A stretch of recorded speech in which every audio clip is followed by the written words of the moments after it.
ॐ नमः सिद्धिभ्यः ॐ नमः सिद्धिभ्यः ॐ नमः सिद्धिभ्यः।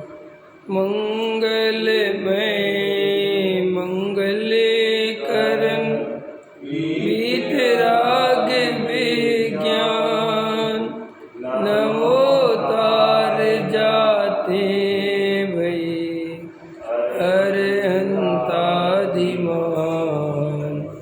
कर मंगल करे उमा ग्रंथ करन की जाते मिले समाज सब पावे निज शिव उपाय करते प्रथम कारण मंगल रूप विघ्न विनाशक सुख नमो शुद्ध संतप्त मानस जिनके गुणों के गान वे वर्धमान मान जिन बिछड़े हमारे जान। मोक्ष मार्ग प्रकाशक 8वां अधिकार 9वां अधिकार पृष्ठ क्रमांक 306। देखो क्या कहते हैं, तथा उस आकुलता का सहकारी कारण ज्ञानावरणादिक का उदय है। ज्ञानावरणादिक ज्ञानावरण दर्शनावरण के उदय से ज्ञान दर्शन संपूर्ण प्रकट नहीं होते, इसलिए इसको देखने जानने की आकुलता होती है। अथवा यथार्थ संपूर्ण वस्तु का स्वभाव नहीं जानता, तब राग आदि रूप होकर प्रवर्तता है, वहाँ आकुलता होती है। ये अभी चर्चा ऐसी ले रहे हैं कि मूल में तो वो जीव को जो राग आदि भाव उत्पन्न होते हैं वो मोह के कारण होते हैं, उससे आकुलता उत्पन्न होती है, ठीक है ना। अब मोह के कारण क्या होता है, इच्छा उत्पन्न होती है। दो तरह से हो गया, एक दर्शन मोह और एक चारित्र मोह। और दर्शन मोह से विपरीत मान्यता और चारित्र मोह से इच्छा। समझ में? दर्शन मोह से क्या है कि विपरीत मान्यता रहती है, जैसा वस्तु का स्वरूप है वो वैसा श्रद्धा नहीं होता, उसमें कौन सा कर्म निमित्त है, दर्शन मोह। और चारित्र मोह से जो अपन को दुनिया भर के रागादि भाव होते हैं ना, इच्छाएं होती हैं, वे चारित्र मोह के उदय से होती है। तो मूल में तो मोहनीय कर्म है जो जीव को डायरेक्ट मिथ्यात्व और इच्छाओं में काम करता है। अब वो टोडामल जी कहते हैं, एक तो यहाँ से अब देखो आगे क्या है, इच्छा उत्पन्न हुई। काहे की इच्छा उत्पन्न हुई कि साहब गेयों को देखने की इच्छा उत्पन्न हुई। बम्बई कैसा है, अमेरिका कैसा है, जापान कैसा है, ऐसी दुनिया भर की इच्छाएं उत्पन्न होती ना देखने की। अब वो कहते टोडामल जी के ज्ञानावरण है और दर्शनावरण भी कर्म है, उसके कारण वो देख नहीं पाता। इच्छा है और वहाँ वो ज्ञानावरण कर्म का आवरण है, तो अब इस दीवाल के उस तरफ क्या है, देखना तो चाहता है, लेकिन अब जो बीच में दीवाल है तो और दुखी होता है। समझ में? अभी चर्चा चल रही कि जीव के दुख कैसे बढ़ता है। तो पहले हो गया मोहनीय कर्म, फिर अब वह आगे कहते हैं कि उससे आकुलता पैदा हुई। तो फिर वो कहते हैं उस आकुलता में और सहकारी कारण कौन है, माने और क्या होता है कि ज्ञानावरणादिक का उदय है। ज्ञानावरण दर्शनावरण के उदय से ज्ञान दर्शन संपूर्ण प्रकट नहीं होते, ठीक है। इसलिए इसको देखने जानने की आकुलता बहुत होती है कि नहीं होती है। अब ये जानने देखने की आकुलता इतनी होती है कि आप इसकी कल्पना नहीं कर सकते।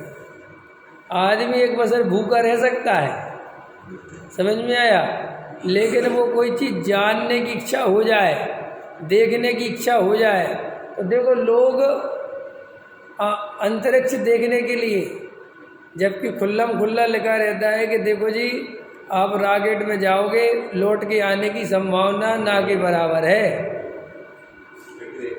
फिर भी उसको इच्छा है कि मंगल ग्रह कैसा है, तो वो बैठ जाता है। सोचो बात, ये देखने की इच्छा में है। ये तो पनडुब्बी में बैठे और पनडुब्बी में देखो, वो मलबा देखने चले गए हैं कि टाइटैनिक का मलबा देखेंगे। अब जो कोई बात हुई, अब यही है, आपको लगता है, लेकिन आपको वो तो समझ में आता है। तो अपन को उस लेवल की इच्छा नहीं है, लेकिन अपन को छोटी मोटी तो है ही।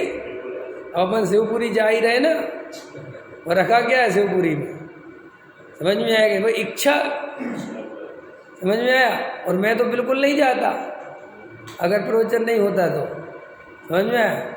क्यों कि क्या क्या देखना, भीड़ को देखने जाते हो और क्या देखने जाते हो, है क्या? धर्म तो आत्मा के आश्रय से होना है। ये तो तुम अपने मन को नहीं जी, धर्म का काम है जी, ये सब ऊपर ऊपर के रंग रोगन है।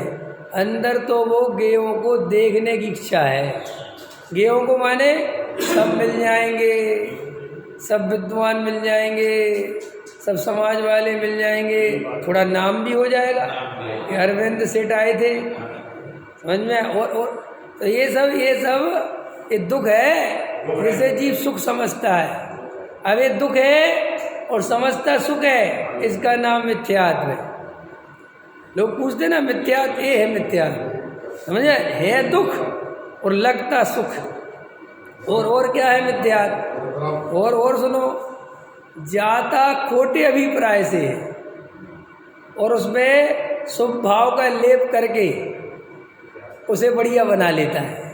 कहता जी हम तो शुभ भाव के लिए जी, धर्म का काम है जी। अरे तू बातें बनाता है, अंतरंग में तो मान कसाए है, गेयों को देखने की इच्छा है।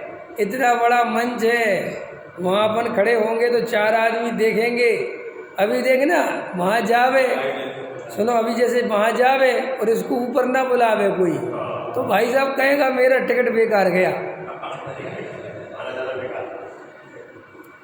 है। ऐसा है स्वरूप, समझो ध्यान से। ये जितने भी तुम्हें ये दुनिया में जो धर्म के नाम पर ये सब कुछ तांडव दिख रहे हैं, इनमें कोई धर्म नहीं है, ये सब ढोंग है। इनमें काय का धर्म है? तो साहब ये सब करना चाहिए कि नहीं करना चाहिए? सच्ची पूछो तो एक आत्मा का कल्याण करना चाहिए। ये तो लोग तो मानेंगे नहीं, लेकिन कम से कम तुम्हारी तो इनमें से उपादेय बुद्धि निकल जानी चाहिए। तो देखो क्या कहते, ज्ञानावरण दर्शनावरण के उदय से ज्ञान दर्शन संपूर्ण प्रकट नहीं होते, इसको जानने देखने की आकुलता होती है। बोलो अब इससे कोई, अब क्या, एक बार बताओ, मैंने अमेरिका नहीं जाना, इससे क्या दुख है मेरे को? लेकिन कितना दुख है, देखो इतना दुख है कि यहाँ पे 10-10 रुपये मेहनत से कमाता है, धूप में जलता है, और फिर वो अमेरिका देखने के लिए लाखों रुपए पानी में फूंक देता है। इस इच्छा को तुम छोटी मोटी इच्छा मत समझना। ये जानने की इच्छा इतनी भयंकर है कि जिस पैसे को प्राण से ज़्यादा चाहता है उसको भी पानी की तरह बहा देता है। एक बार विदेश देख आऊँ बस, कि क्यों विदेश में कुछ अच्छा है? ये बात अच्छे की नहीं है तो वे मलेक्ष खंड जैसे ही सब जगह उल्टा सीधा खाते पीते हैं। नहीं समझ में आया? बिल्कुल। तो फिर क्यों जाना कि एक बार देख आऊं, एक बार बस। देखो ऐसा समझ में, ये इतनी प्रबल इच्छा है। टोडरमल जी साहब ने तो चार प्रकार की इच्छाओं में ये पहले नंबर पर रखी। इसको गेहूं की देखने की इच्छा बहुत प्रबल है। बोलो, अब अपन को लगता है कि साहब ये क्या है? अरे अपन का लोग इतना पैसा कमाते हैं, उसमें से एक इच्छा गेहूं को देखने के लिए कमाते हैं। देखो कई लोग आपको मिलेंगे, अरे पैसा होगा तो घूमेंगे फिरेंगे। वो घूमेंगे फिरेंगे माने गेहूं को देखेंगे, नहीं है? समझ में आया कि नहीं आया? हाँ, क्या करें? अपनी ज़िंदगी को अब माउंट एवरेस्ट पे चढ़ने वाले, जहाँ वो ऑक्सीजन बिल्कुल लेवल है ही नहीं।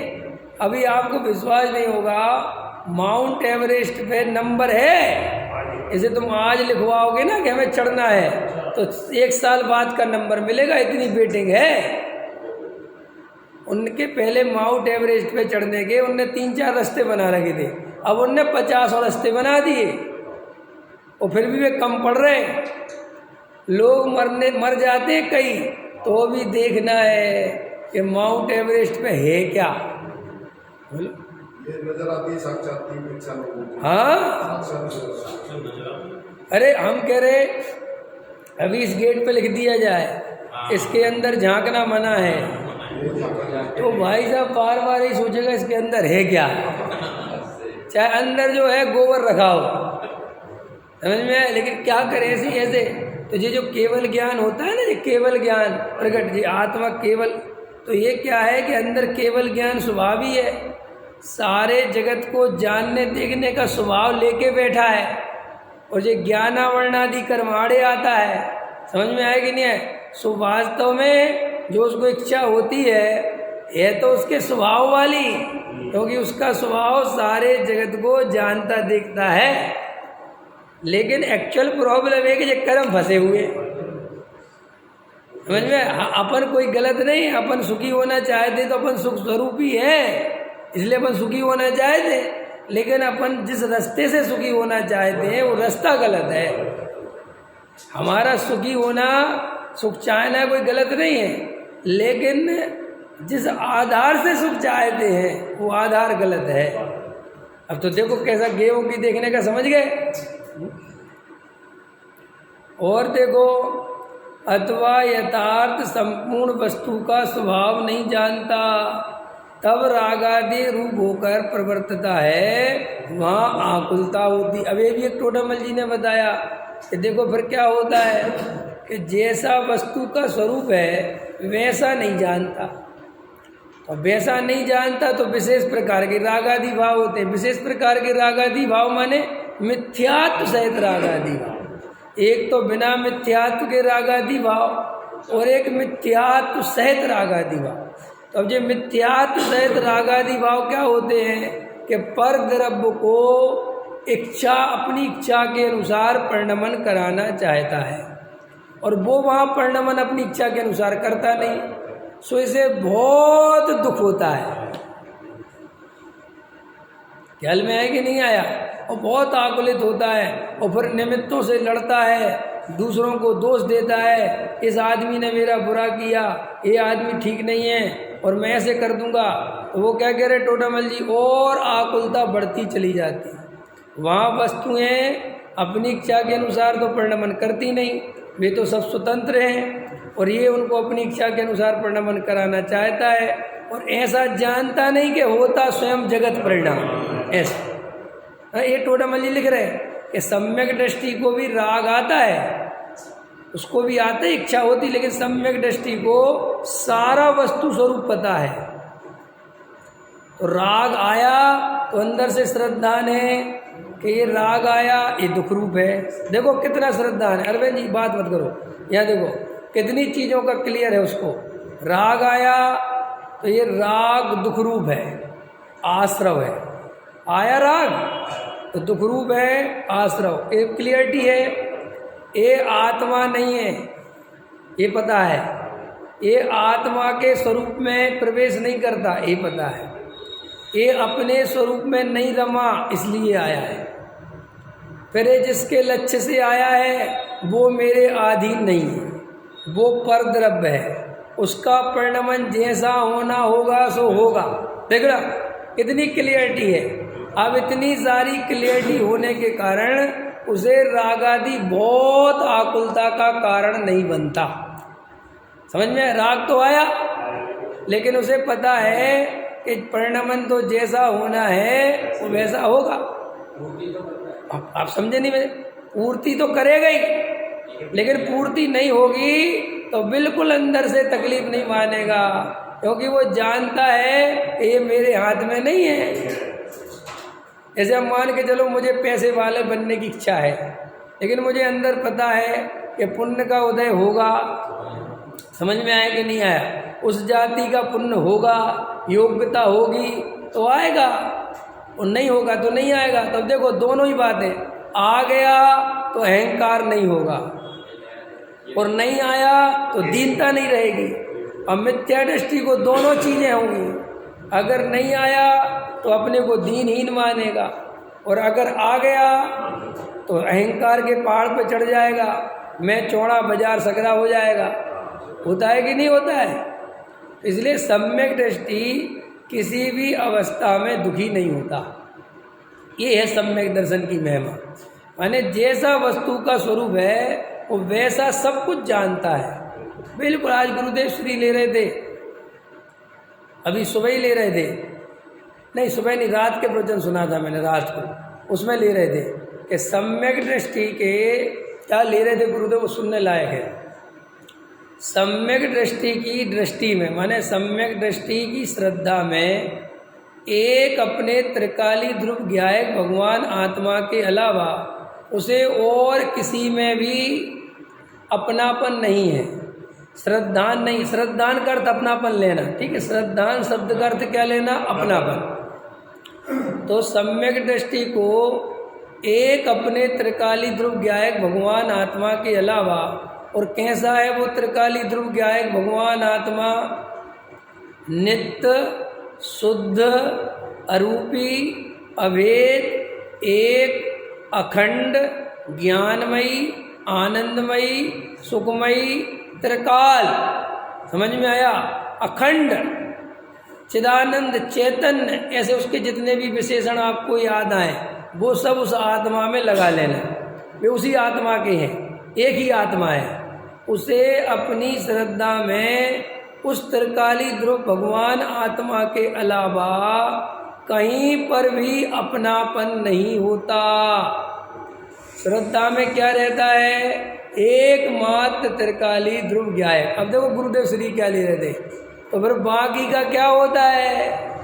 कि राग आता है, शरीर है, संयोग है, पत्नी है, बच्चे हैं, मकान है, दुख, इनका क्या होता है? तो गुरुदेव ले रहे थे मात्र ज्ञान का ज्ञ, मात्र उनको वो जानता है। क्या जानता है? कि ये राग है, ये दुख रूप है, ये पत्नी है, ये परद्रव्य है, और इससे कुछ काल का इस पर्याय का संयोग है। किसका? अरे मेरा नहीं, मैं तो वो त्रिकाली ध्रुव ज्ञायक भगवान आत्मा हूँ। समझ में आया? मेरे में कोई चेंज वेंज नहीं आता, मेरे में कोई बदलाव नहीं आता। जो कुछ बदलना, चेंज होना, संयोग होना, वियोग होना, मिलना, बिछड़ना, जो कुछ भी होना वो मेरे में नहीं होना, वो पर्याय में होना। और पर्याय कितने समय की? और मैं कितने समय का? मैं कोई समय बमय वाला नहीं हूँ। जब मेरे में भूतकाल है विजय जी, मेरे में भविष्य काल है, मेरे में वर्तमान काल है। ये भूतकाल, भविष्य काल, वर्तमान काल पर्याय की अपेक्षा है, क्योंकि द्रव्य तो अनादि अनंत नित्य शुद्ध एक है। उसमें ये भूतकाल, वर्तमान काल, भविष्य काल कोई घटित बटित नहीं होता। अंतर समझ में? क्योंकि भूतकाल, वर्तमान काल, भविष्य काल तो तब होता है ना जब अवस्था बदलती है। लेकिन मेरा त्रिकाली ध्रुव तो जैसा निगोद में था वैसा अभी है, और शुद्धालय में जाके वैसे ही रहेगा। जो कुछ चेंज आएगा वो काय में आएगा। तो इसलिए मेरे त्रिकाल स्वभाव में कोई समय नहीं है, डोंट समय, समय की कोई सीमा, अनादि अनंत में कोई समय घटित नहीं होता। इसलिए कुछ पर्याय अभी हैं, अभी कुछ देर बाद वे भूतकाल की हो जाएंगी, और जो अभी भविष्य की हैं वे वर्तमान की हो जाएंगी, और जो वर्तमान है वो भूतकाल हो जाएगा। तो ये वर्तमान, भूत, भविष्य किसमें? पर्याय में। मेरे में ये कोई भूत, वर्तमान, भविष्य नहीं है। तो देखो क्या ले रहे थे गुरुदेव श्री, ये बहुत अभी मार्मिक चर्चा चलेगी, थोड़ा ध्यान से सुनना। कि देखो तुम अपनी श्रद्धा में एक अपने त्रिकाली ध्रुव भगवान आत्मा के अलावा वहाँ पर किसी को भी जगह मत दो। वहाँ तो अपने त्रिकाली ध्रुव ज्ञायक भगवान आत्मा हूँ, यही मेरा स्वरूप है, इसमें कोई चेंज परिवर्तन नहीं होता। मैं बिल्कुल अखंड त्रिकाली नित्य एक शुद्ध रूप सदा काल रहता हूँ। ऐसी उस श्रद्धा में उस ज्ञायक भगवान आत्मा की स्थापना कर दो। फिर बाकी क्या होगा कि बाकी तुम्हारे ज्ञान में दुनिया भर के गे झलकेंगे। समझ में आया? राग भी झलकेगा, संयोग भी झलकेंगे, उद्गल भी झलकेगा, सब झलकेंगे, लेकिन उनको अपने में नहीं मिलाना, उनको भिन्न देखना। अपनापन तो कहाँ रखना? अपने ज्ञायक भगवान आत्मा में रखना। मात्र वे ज्ञान के देखो, फिर उसमें ले रहे थे गुरुदेव, पर ज्ञानी कैसे जानता है? राग को राग जानता है, दुख की अवस्था को दुख की अवस्था जानता है। वो ये नहीं कहता कि है ही नहीं, नहीं, सब हैं, सब हैं। राग है कि है, कि दुख है कि हाँ है, अज्ञान है कि हाँ है, कि अभी केवल ज्ञान के नहीं है। समझ में आया कि नहीं आया? संयोग हाँ है, जो कुछ भी है। क्या अभी तुम घर गृहस्थी चलाते हो? क्या चलाता हूँ। समझ आया? पत्नी बच्चे देखते हो? क्या देखता हूँ। लेकिन ऐसा सब जानता है, लेकिन जिसकी जो वस्तु है उसे वैसा जानता है, उनको मिलाता नहीं, उनमें कर्ता कर्म स्थापित करता नहीं, और उसका अपनापन त्रिकाली ध्रुव में रहता है। इसके कारण वो सम्यक दृष्टि बना रहता है। अब आपको ये बात समझ में बाहर में तो आती है, अंदर में नहीं आती। कैसे कैसे संभव है? लेकिन ये बिल्कुल संभव है। देखो आप अभी देखो कैसे संभव है। आपकी श्रद्धा में आपने कुछ पदार्थों को इस पर्याय संबंधी त्रिकाल बना रखा है कि नहीं बना रखा है? आपके उपयोग में कुछ भी जाता आता रहे, आपके ज्ञान का गे कुछ भी बनता रहे, लेकिन मेरी पत्नी एक है, दो तो नहीं दिखती, तीन तो नहीं दिखती, चार तो नहीं दिखती, मेरा एक ही पति है, एक ही दिखता है ना। मेरा एक ही बेटा है या मेरे दो बच्चे हैं और मेरा ये मकान है, तो वे श्रद्धा में 24 घंटे खचित हैं कि नहीं खचित? लेकिन उपयोग 24 घंटे सब में जाता है। श्रद्धा सब में कहाँ जाती? श्रद्धा माने सब, श्रद्धा अपनापन कहीं नहीं कर रही, ज्ञान सब जगह जान रहा है कि नहीं? अभी मंदिर में आ गए तो आपका ज्ञान जो ये प्रवचन चल रहा है, इसको ज्ञान का गे बना रहा है कि नहीं? सुन रहा है क्या? सब सुन रहा है, लेकिन तुम्हारी श्रद्धा अभी भी जहाँ पे अपनापन है वो वहीं पर है कि नहीं? तो इसका मतलब ये है कि श्रद्धा तुम्हारे ज्ञान के गेयों से डिस्टर्ब नहीं होती। क्लियर हो गया कि नहीं हो गया? तो आप अनुभव कर सकते हो। अगर तुम्हारे ज्ञान में जो झलके और तुम्हें उसमें अपनापन करना ही पड़े, अगर ऐसा स्वरूप होता तो मर जाते। फिर तो मरते कि नहीं? कि क्यों? भैया मेरे ज्ञान में जो झलकेगा उसी में अपनापन हो जाएगा, तो मर गया। मरते कि नहीं मरते? एक तो देखो तुम्हारे फेवर में ये चीज कि तुम कुछ भी जानो, लेकिन स्वतंत्रता तुम्हें पूरी दी गई, तुम अपनापन करो तो नहीं करो तो। और देखो गजब की बात, ज्ञान में कितना ही अशुद्ध गे झलके, हालांकि गे अशुद्ध नहीं होता, फिर भी तुम्हारी भाषा में कि जिन्हें अपन अशुद्ध समझते, मल मूत्र झलके, गंदगी झलके, कीचड़ झलके, लेकिन वो ज्ञान की उस शुद्धता में रंच मात्र भी अशुद्धता नहीं आती। ये भी अपने मतलब की चीज़ है। हम सारे लोकालोक को जानते हैं, बेगे वहीं रहते हैं और हमारे ज्ञान में झलक जाते हैं और हमें कोई डिस्टर्ब नहीं होता। तो अब आचार्य कहते हैं कि फिर ये जीव इतना परेशान क्यों है? सब कोई डिस्टर्ब है ही नहीं। वो कहते इसलिए परेशान है कि इसे ऐसे वस्तु स्वरूप की खबर नहीं है, जानता नहीं है। भाई इतनी सी बात है। वो अज्ञान में ऐसा जानता है कि ये शरीर में हूँ, अज्ञानता में ऐसा जानता है कि मैं ये स्त्री निकली ना, इसके कारण मुझे कसाय हो गई। ये मकान देखा ना, तो वो ऐसा बेचारा स्वरूप नहीं जानता कि कसाय परद्रव्य के कारण नहीं हुई। कसाय तो तेरे स्वयं के अंदर भरी पड़ी थी, वो तो बाहर में निमित्त मिला तो वो प्रकट हो गई। ये बहुत आपको लगती स्थूल बात है। सारी दुनिया ये जितने भी मिथ्या दृष्टि त्यागी वृत्ति हैं, ये जितनी भी बाहर घर छोड़ के भाग जाते हैं, ये कौन से लोग हैं कि जिनने पर द्रव्य के कारण राग द्वेष होता है ये मान्यता बनाई थी। ख्याल समझ में आया कि नहीं आया, पकड़ में आया कि नहीं? कि साहब अगर हमें स्त्री नहीं रहेगी तो हमें राग देश नहीं होंगे, अगर हम घर में नहीं रहेंगे तो राग देश नहीं होंगे, क्योंकि हमें जो राग देश घर में रहने से होते हैं। अगर हमारी पत्नी नहीं होगी तो हम पैसा क्यों कमाएंगे? लोगों को ऐसा बहुत दिमाग में बैठा हुआ है कि अगर बेटा नहीं होगा तो हम पैसा किसके लिए कमाएंगे। लेकिन मैंने बहुत देखे, अरविंद जी आपने देखे जिनके बेटा नहीं है, मैंने समझे बेटी बेटी हैं, वे बेटों से ज़्यादा कमा रहे और इतनी आसक्ति से कमा रहे, इतनी लोक कसाय से कमा रहे कि उनका 1 रुपया लेके दिखाओ तुम और उनसे पूछो कि भैया जब तुम्हारे बेटे ही नहीं है, तुम्हारी जो बेटी अपने अपने घर चली जाएंगी और तुम पे 10 करोड़ रुपए वैसे ही हो गए, तुम करोगे क्या इस पैसे का? वो कहता मुझे कुछ नहीं पता, लेकिन मैं तो कमाना नहीं छोड़ूंगा। देखो आए समझ में? तो ये जीव को असलियत पता नहीं है। कई ब्रह्मचारी त्यागी वृत्तियों को मैं जानता हूँ, वे ब्रह्मचारी त्यागी वृत्ति बन गए ये सोच के कि शादी नहीं करेंगे तो बच जाएंगे। काहे से बच जाओगे? किस चीज़ से बच जाओगे? कह रहे साहब आप कैसी बात करते, स्त्री नहीं होगी तो ना कमाने का चक्कर ना घर गृहस्थी। अरे भाई तू मूर्ख चंद है, तू ये चक्करों से बचने के लिए जो तू छोड़ के जा रहा है वहाँ इससे भयंकर चक्कर पालेगा। और दिख रहे कि नहीं दिख रहे? कितने मिथ्या दृष्टि संत साधु 100 गज का घर छोड़ के हजारों गज के आश्रम में लग गए, उसका पलस्तर देखते फिर रहे, उसके सरिया देखते फिर रहे, उसकी ईंटें देखते फिर रहे, वहाँ कागज पत्ती लेके लिखते फिर रहे। कितनी ईंटें आई थी? 3000 और लगी तो 2500 है, 500 का गई। तो ब्रह्मचारी है वे?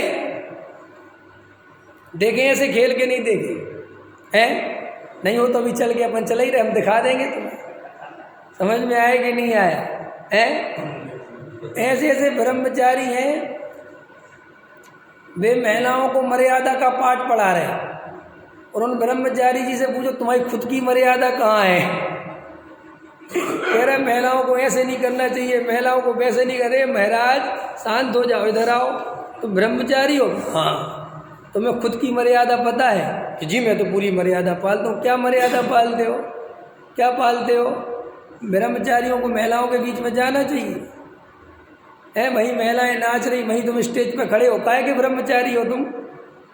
और भल्ला मचा दे महिलाओं को नहीं नाचना चाहिए। अरे मुझे समझ में नहीं आता, दुनिया को बदलने की जगह खुद बदलना चाहिए कि नहीं बदलना चाहिए? है कोई रोड से निकले और कोई महिला मुझे रोड पे नहीं मिलना चाहिए कि क्योंकि मुझे महिलाओं को देख के बेकार होता है। कमाल हो गया भाई। तो तू रोड पे निकलना बंद तू करना, तेरे लिए दुनिया थोड़ी बदली जा सकती है। लेकिन वो ऐसा ही प्रयास है, वो मैं तो सुनता रहता हूँ, देखता रहता हूँ, और जो महिलाओं में बुद्धि होती नहीं, ऐसे ब्रह्मचारियों को मानती रहती है। थोड़ी बुद्धि उनमें भी तो होनी चाहिए अपनी कि जो काहे का ब्रह्मचारी। समझ में आया? महिलाओं को ऐसे हाथ मत उठाओ, ऐसे मत करो, वैसे मत, क्या मत करो। अरे इतना ही है, तुम यहाँ आए काहे को हो? बैठ के धर्म ध्यान करो ना, ये भीड़ में क्यों आए हो? वैसे ही ब्रह्मचारी त्यागी वृत्ति भीड़ छोड़ के ही तो बने थे कि भीड़ में नहीं रहना, घर गृहस्थी में नहीं रहना। अब तो वो आपको लगता है ये बात नॉर्मल, आपको लगता है कि यार बात तो ठीक है, अगर हमारी पत्नी नहीं होगी, हमारी घर गृहस्थी नहीं होगी तो हम राग देश से बच जाएंगे। अरे ये उपाय है ही नहीं राग देश से बचने का भाई। अगर राग देश से बचने का इतना सरल उपाय होता तो फिर इतनी मेहनत करने की जरूरत नहीं थी। राग द्वेष तो अंदर से उत्पन्न होते हैं, और सही पूछो तो मिथ्यात्व के कारण उत्पन्न होते हैं। तो भाई साहब क्या है मिथ्यात्व? मिथ्यात्व के कारण पर द्रव्यनिष्ठ भाषित हुए बिना रहते नहीं। ठीक है, तो अपने घर वाले छोड़ दिए पर द्रव्य जान के, तो बचेगा थोड़े। पर द्रव्य तो वहाँ मिलेगा, पर वहाँ त्यागी वृत्ति वे पर द्रव्य है, पर उनमें राग देश करेगा। ये ब्रह्मचारी जी अच्छे हैं, ये ब्रह्मचारी जी बोले, राग देश बचेगा कैसे? जब अंदर कसाय लेके चल रहा है तो बाहर में कहीं भी चला जा, वो तो कसाय बना लेगा। तू कैसे हैं? कि साहब हम कमाने के झंझट से बच जाएंगे, तो फिर मंदिर के लिए कमाएगा कि साहब मंदिर के लिए कैसे कमाया जाता है? विजय जी पता है मंदिर के लिए कैसे कमाया जाता है?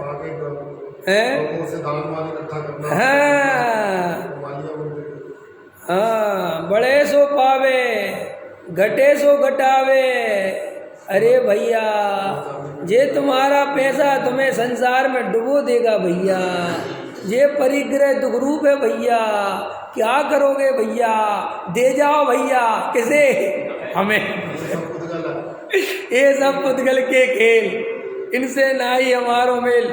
और ब्रह्मचारी जी कह रहे लिखो लिखो, उनके 10,000 लिखो, उनके 20,000 लिखो, वो 21,000 लिखो उनके। समझ में रस ले रहे वो।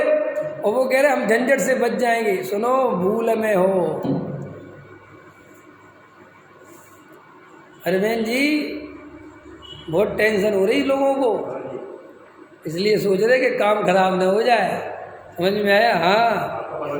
हाँ, ध्यान रखियो, 2-4 डंडे वंडे लेके चलियो। है गड़बड़ है मामला। हाँ हाँ, क्योंकि मैं पहली लाइन नहीं बोलूँगा, स्वभाव में धर्म नहीं।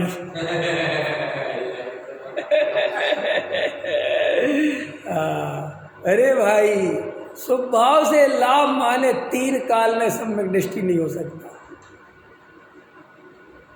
और अपने अपने हृदय पे हाथ रखो, स्वभाव से लाभ तो छोड़ो, धर्म मानता है।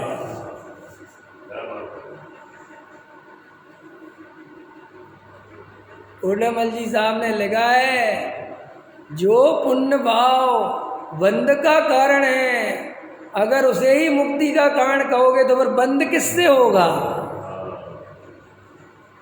समझ में आया? जिस कारण से जीव मोक्ष जाता है, अगर उसी कारण से स्वर्ग जाने लगे, क्यों? तो मोक्ष कैसे जाएगा? अरे किसी खबर नहीं है। अरे बहन जी, जागो, जाग जाओ, ये भव चला जाएगा। कुछ नहीं मिलता, कुछ नहीं आने वाला, हाथ में कुछ नहीं आने वाला, सब साफ। यहाँ लिख रहे टोडरमल जी कि वस्तु स्वरूप पहचानता नहीं। जिस जैसा वस्तु का स्वरूप है वैसा जाने। ये मान्यता रखना कि उसके कारण राग हुआ, ये महामिथ्याद्वय कि साहब वो था ना इसलिए राग हो गए, उसके कारण मेरे को कसाय। अरे नहीं रे भाई, तेरे अंदर कसाय भरी पड़ी है और तू कहीं ना कहीं लक्ष्य बना के कसाय करेगा ही। हाँ, आप कसाय समझते हो? अरे थोड़ी वानगी ले लो, जिसके अंदर बहुत कसाय होती है तो उसको स्त्री का चित्र देख के बेकार होता है। समझ में? स्त्री तो स्त्री हो जाए, तो स्त्री सामने आ जाए तो पूछो तो स्त्री से भागता है। अब चित्रों से कहाँ तक भागोगे? तो कहता है कि जी आजकल अखबार में कैसे कैसे फोटो छपती हैं, उनको देख के परेशान। अरे तू अखबार ही मत पढ़ना, लेकिन अखबार ही पढ़ना है वहाँ। तो वो क्या करता है, पर द्रव्यों को बदलना चाहता है। समझ में? और सुनो, वासना की हद देखो, स्त्री के कपड़े देख के बेकार होने लग जाए तो कहता है छतों पर से कपड़े हटा दो। ये अंदर इसकी निशानी है कि कितनी कसाय भरी पड़ी हुई है। क्योंकि ये विकार इतना ज़्यादा तभी उत्पन्न होता है जब कसाय बहुत भरी पड़ी हो। अंदर देखना, अपने अंदर कसाय नहीं हो तो अपन कितने सहज रहते हैं। बोलो बोलो। और सुत और बोल लिखा ही है, क्या लिखा है? माता बहन सुता पहचानो। मैं ये उदाहरण क्यों दे रहा हूँ स्त्री का, कि ये कसाय से तुम्हें समझ में आ जाए कि संसार में पर द्रव्य से कुछ नहीं होता, तेरे अंदर कसाय। देखो, माता बहन सुता पहचानो। जो अपनी बहन है, जो अपनी माँ है, जो अपनी पुत्री है, देखो उसके उस मान्यता से ये मेरी माता बहन है, बेकार जन्म नहीं लेता। देखो समझ में आ गई? वो स्त्री है ना, उसका भी पूरा शरीर है ना, लेकिन नहीं आया। तो इसका मतलब ये है कि पर द्रव्य से कुछ नहीं होता। अगर तुझे वास्तव में जगत की सारी स्त्रियां माता बहन सुता दिखती तो तुझे स्त्रियों को हटाने की जरूरत नहीं थी। तू बार बार उनसे भागता है, इसका मतलब तूने माता बहन सुता पहचाना नहीं है। ये गहरी बात है। तुम लड़ोगे मेरे से, कहोगे तो क्या कर, स्त्रियों के बीच में बैठ जाए? बात बैठने की नहीं है। तू जो ये परद्रव्य को हटा के निर्विकार होना चाहता है, ये उपाय वस्तु स्वरूप में है नहीं। दूसरों से मर्यादाएं पालन करके अपनी मर्यादाएं नहीं पल जाएंगी देवेंद्र जी। कि महिला ऐसे कपड़े पहन के, ऐसे पहन के, ऐसे पहन के, अरे भाई तुझे इतनी दिक्कत है तो उस भीड़ से हट जाना। जगत को क्यों बदलता है? जगत आज तक कब बदला है? और तू परेशान होता है, कलयुग लग गया है, आजकल की महिलाओं को उठने में। अरे तू जाता ही क्यों है? तुझे नहीं पता पंचकल्याणक में नाचने कूदने से लोग मानेंगे? माना है आज तक कोई? खुद तो वहाँ स्टेज पे भजन बाजे, अरे नाचे जो इंद्र देव रे, वो कह रहे नाचना मत। कैसी उल्टी गंगा बहलाता है? अरे तू इस तरीके का स्वांग करेगा, इस तरीके के भजन मंडली होगी तो जनता तो नाचेगी और फिर वहाँ खेत खिन्न होगा। अरे रे ये सब मर्यादाएं नहीं बची, देखो तुझे महिलाएं। अरे कमाल है भाई, मुझे समझ में नहीं आ रहा तुम वहाँ खड़े क्यों हो? तुम्हें क्या देखना है वहाँ? तो यहाँ क्या लिख रहे टोडरमल जी कि अत्यंत वस्तु स्वरूप से विपरीत श्रद्धान होने के कारण उसके रागादि विशेष आकुलता देते हैं। ज्ञानी के रागादि उसे विशेष आकुलता, मैंने बताया था मिथ्यात्व के बिना रागादि भाव उन पत्तों के समान हैं जिन पत्तों की जड़ें कट गई हैं, मात्र ऊपर ऊपर हरे हरे दिख रहे हैं। अब उनमें नीचे से खाद पानी आना बंद हो गया है, तो वो कितने दिन चलेगा? इसलिए ज्ञानी को कसाय उत्पन्न हो जाए तो वो ज़्यादा देर ठहरती और पूर्ति होए तो ऐसा नहीं मानता कि मैंने कुछ किया तो पूर्ति हो गई। बिल्कुल जानता है योग्यता थी, पर्यायगत परिणमन था, उनका उदय था तो हो गई बात, वरना बिल्कुल नहीं होती। समझ में आया? तो देखो आप कल रात का प्रवचन थोड़ा गुजराती मिक्स है, लेकिन बहुत मार्मिक है वो प्रवचन, समझने जैसा प्रवचन है वो। कि मेरी श्रद्धा में मुझे एक त्रिकाली ध्रुव गायक भगवान आत्मा के अलावा कुछ नहीं चाहिए, और बाहर में मेरे ज्ञान में राग भी जल गए तो राग जल गए तो राग का स्वरूप जानूंगा। ज्ञानी को पर्याय का ज्ञान बराबर होता है, पर्याय की कमजोरी का ज्ञान होता है, पर पर्याय में एकत्व नहीं होता। इससे ज्ञानी है। ज्ञानी से पूछो ये राग आदि कैसे हैं तो क्या कहेगा? दुखरूप हैं। क्या कहेगा? दुखरूप है, लेकिन मेरे स्वरूप में नहीं है। ज्ञानी नींबू खाएगा तो कैसा बताएगा? खट्टा। और अज्ञानी खाएगा तो कैसा बताएगा? खट्टा। लेकिन अज्ञानी के खट्टेपन में और ज्ञानी के खट्टेपन में जमीन आसमान का अंतर है। देखो भाई, सब हम अपने त्रिकाली ध्रुव गायक भगवान आत्मा को अपनी श्रद्धा में कैसे बसाएं, ये आपका प्रश्न होना चाहिए। देखो कैसे बसाया जाता है। तुमने अपने त्रिकाली ध्रुव गायक भगवान आत्मा को अपनी श्रद्धा में कैसे बसाना है ये तुम्हें समझ में नहीं आता, लेकिन तुम्हें ये तो समझ में आता है कि तुमने पत्नी को कैसे बसाया अपनी श्रद्धा में, हैं? अपने पति को कैसे बसाया, ये तो तुमने बसाया है ना भाई। तो इनको कैसे बसाया? अच्छा, 7 फेरे लेने से बस गई? नहीं जैन साहब बात ठीक कह रहे। नहीं ठीक है, वो बाहर का ठीक है, 7 फेरे से सही तो बस गई, 7 फेरे मात्र से। तो आत्मा के साथ ले लो 7 फेरे। समझ में आए कि नहीं? उसमें क्या बात है? ले लो, इसको बसा लो। नहीं बताता हूँ ना मैं तुम्हें आधा, नहीं मैं बताता हूँ कैसे बसाई। तुमने गाली पत्नी नहीं बसाई, तुमने बहुत सारी चीज़ें बसाई, लेकिन बसाई कैसे? उनका आधार क्या था बसाने?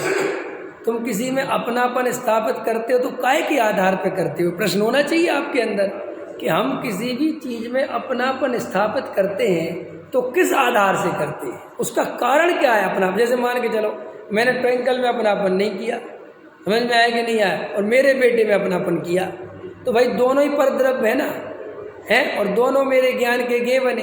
तो ट्विंकल में अपनापन क्यों नहीं किया और बेटे में क्यों किया, जबकि बिल्कुल भिन्न प्रॉपर्टी है कि नहीं?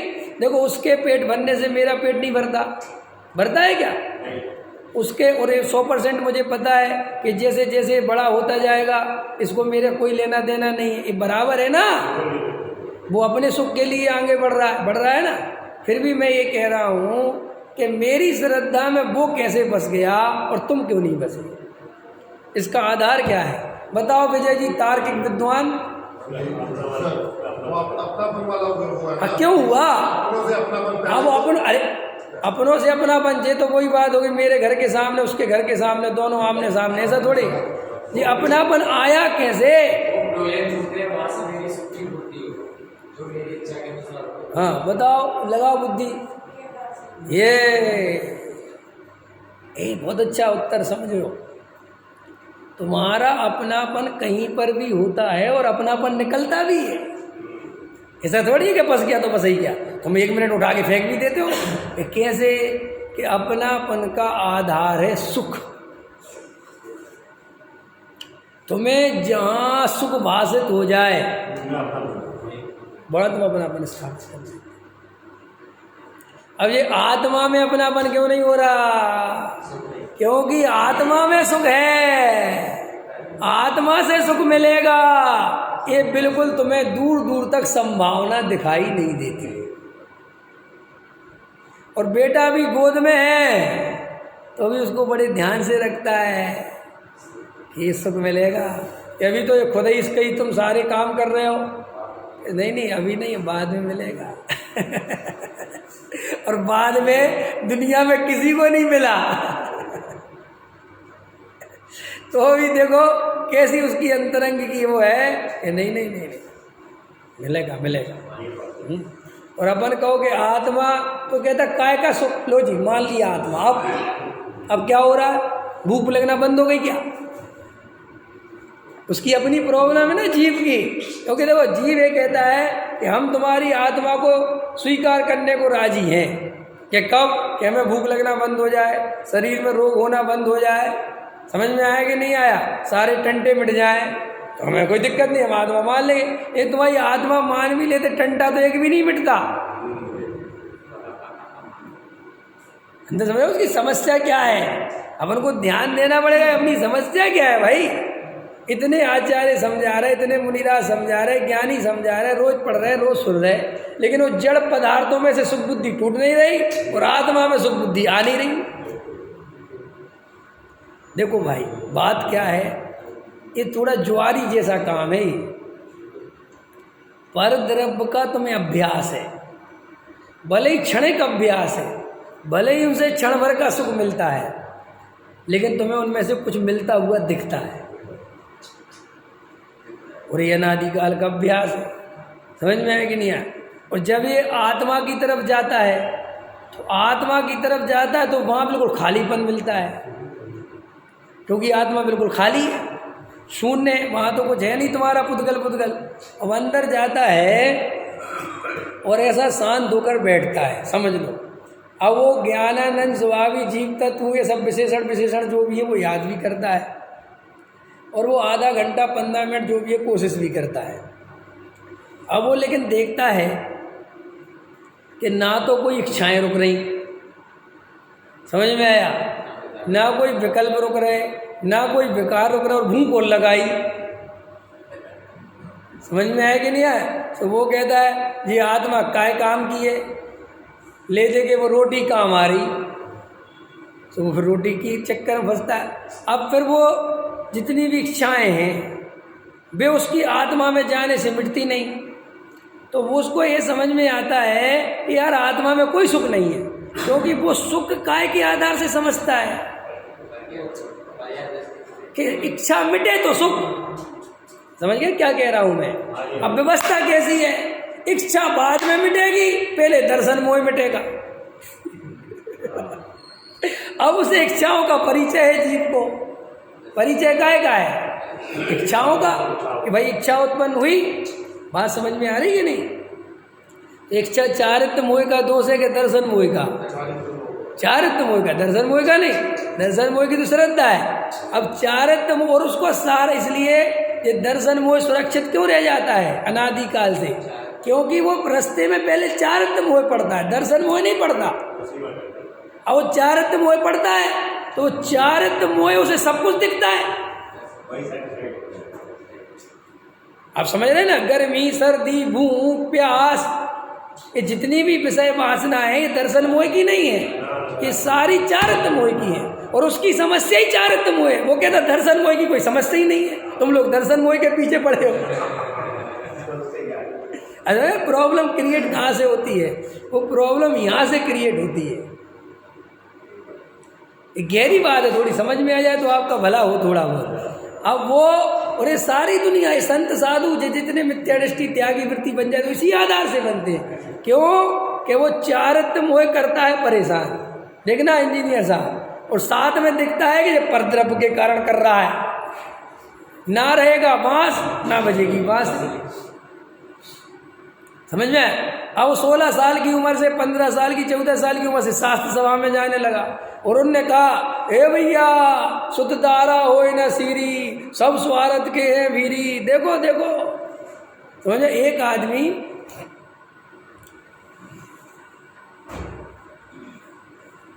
एक पार्टी में गया, उसकी शादी नहीं हुई थी। समझ में आया? तो 20 साल हो गए। तब उससे पूछा कि तुमने शादी क्यों नहीं की, कुंवारे क्यों रह गए? तो उसने कहा, एक बार जब मैं 20 साल का नव युवक था और मैं एक पार्टी में गया और वहाँ पे एक शादीशुदा जोड़ा आया और उसकी पत्नी का, समझ में, उसकी पत्नी पे मेरा पैर पड़ गया और उसकी पत्नी को ऐसा लगा कि उसके पति का पैर पड़ गया। समझ में? तो उसने जो पलट के कहा, गुस्सा दिखाया, और मैंने कहा सॉरी। तो उसने कहा, ओ मैं समझ रही थी आप मेरे पति हो। क्या समझ में आया? उसका पैर पड़ा, उसने क्या समझा कि मेरा पति ने पैर रखा, तो उसको एकदम गुस्सा आया, एकदम दिल में ला गई। और वो पलट के देखा, अच्छा अच्छा, अरे सॉरी, मैं सोचा मेरे पति। तो बोले वो पत्नी अपनी पति के साथ ऐसा व्यवहार करती है, उस दिन से मैं डर गया कि मुझे भूल के भी शादी नहीं करनी। समझ में आया? ये उदाहरण समझ, चुटकुला समझ में आया? ऐसे ही क्या है कि धर्म के क्षेत्र में गया और वहाँ नरक है और स्त्री तो नरक का द्वार है और ये है और फला है और ठिकाना है। अरे अरे ब्रह्मचर्य की साधना तो मान लोग करते हैं, छोड़े ये छोड़े छोड़े छोड़। अब उसको भी ये प्रॉब्लम दिखती है, चारित्र मोह में परेशान हो रहा है ना वो भी इन्हीं विकल्पों से। तो उसने कहा, अरे भैया अपन तो छोड़ के चलो, इन संत साधु के साथ चलो, अपन तो बढ़िया रहेंगे। तो वो असलियत में उसे दर्शन मोह का कुछ पता नहीं है, वो तो ये चारित्र मोह के ही चक्कर में वो बाहर का त्याग व्रत कर देता है। और सुनो, इतना क्रियावादी हो जाता है कि अंदर फिर विकार रहते हैं। वो कहते हैं कि मैं बाहर से त्याग कर दिया तो मेरा त्याग चल रहा है। जैसे किसी ब्रह्मचारी से पूछो तुम कि तुम ब्रह्मचारी हो, वो कहता हाँ। कि किस बात से ब्रह्मचारी हो? कि मैंने आज तक शादी नहीं करी। वो उसका ब्रह्मचर्य का आधार है। ये सुन, इस शादी नहीं करी, ये छोड़, ये बता स्त्री को देख के विकार हुआ?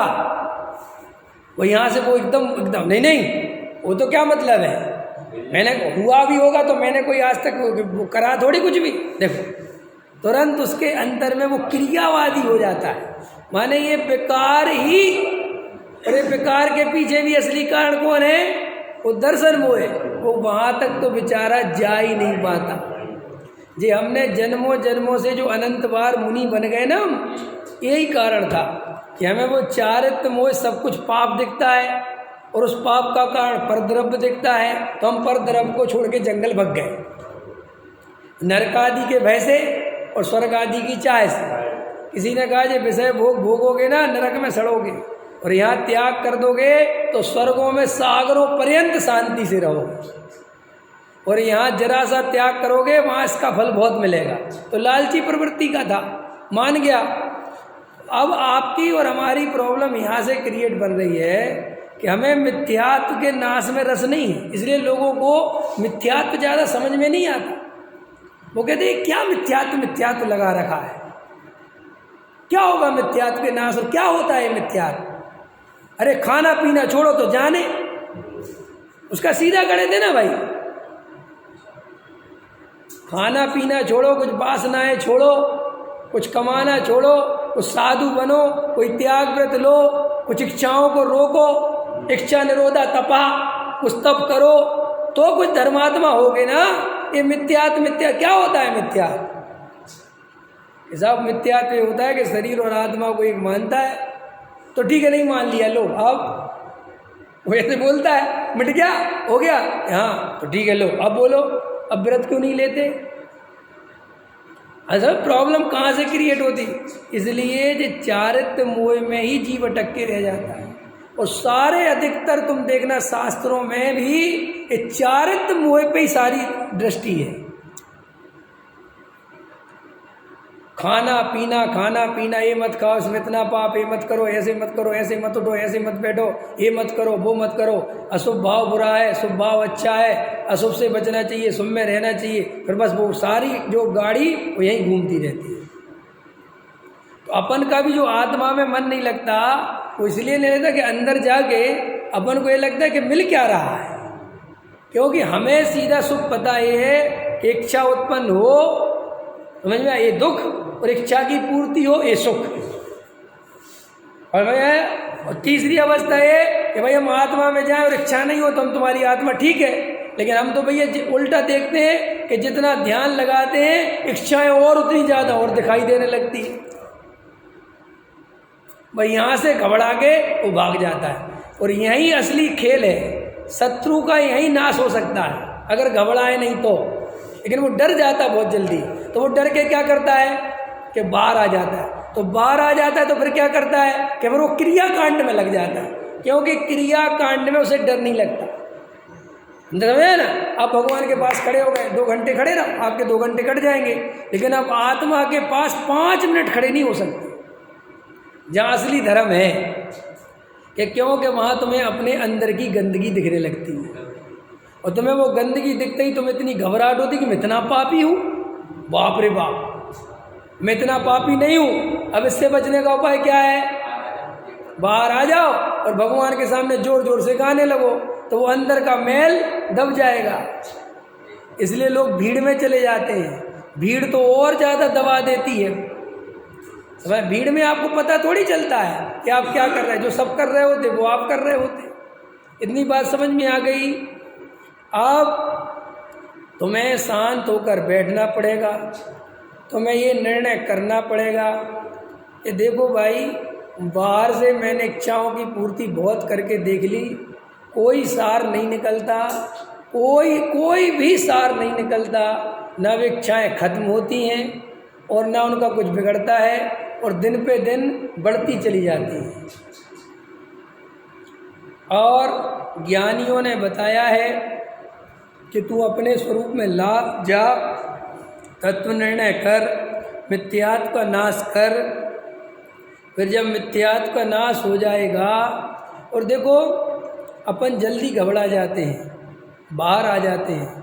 मैं गारंटी दे रहा हूँ, अगर तुम मिथ्यात्व का नाश कर दो तो तुम्हें ऐसा शांति का वेदन होगा, ऐसी मस्ती चढ़ेगी, उसके साथ अनंतानुबंधी कसाय तो जानी है, जो अनंत दुख का कारण है।